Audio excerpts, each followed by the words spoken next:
អ្នកមកគ្នាមានដឹងថានៅវៀតណាមមានទីប៉ែនអ្វីៗណាខ្លះអត់នេះគឺទីប៉ែនបាច់បាយទីប៉ែនហ្នឹងនៅភាគខាងជើងទីវៀតណាមហ្នឹងណាប៉ែនហ្នឹង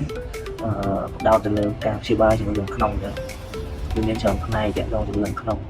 នេះបរិវេណបងប្អូនអាចឃើញមានមនុស្ស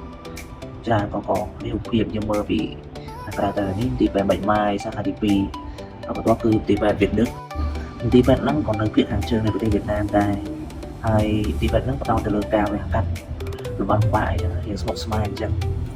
ហើយបន្ទាប់គឺទីប៉ែនទាហាន103ទីប៉ែនហ្នឹងក៏ខ្លាំងខាងការវះកាត់ដែរហើយមិនខ្លាំងនោះគឺទាក់ទងទៅនឹងការវះកាត់តែសម្គាល់ការវះកាត់ទាក់ទងជំងឺប៉ារិចអីជាដើមចំណែកនៅខាងត្បូងវិញមានទីប៉ែនជើរ៉ៃទីប៉ែនហ្នឹងមានច្រើនផ្នែកគ្រប់ប្រភេទតាំងពីជំងឺក្នុងហើយនិងជំងឺវះកាត់អីជាដើម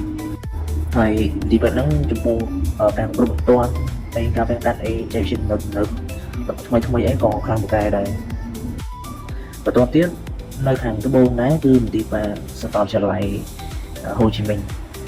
ទីប៉ែនហ្នឹងក៏ល្បីខ្លាំងដែរដោយសារតែកន្លែងហ្នឹងជាសាលាសាកលវិទ្យាល័យផងហើយជាមន្ទីរប៉ែនផងហើយកន្លែងហ្នឹងគឺគេអាប់ដេតបច្ចេកវិទ្យាថ្មីចំណេះដឹងថ្មីដែលលោកមានអញ្ចឹងណាចំការព្យាបាលប្រភេទក៏ទំនើបទៅតាមនឹងដែរហើយចំពោះមន្ទីរប៉ែនឯកជនដែលល្បីវិញទី1ហ្នឹងគឺមន្ទីរប៉ែនអន្តរជាតិ Vinmed ទីប៉ែនហ្នឹងមានជំងឺចម្រុះដែរអញ្ចឹងចំណែកមន្ទីរប៉ែនឯកជនមួយទៀតល្បីដែរហ្នឹងគឺមន្ទីរប៉ែន FV មន្ទីរប៉ែនហ្នឹងទទួលបានការទទួលស្គាល់ពីអន្តរជាតិហើយនិងស្តង់ដាររបស់អន្តរជាតិ JCI និងប្រទេសបារាំងផងដែរ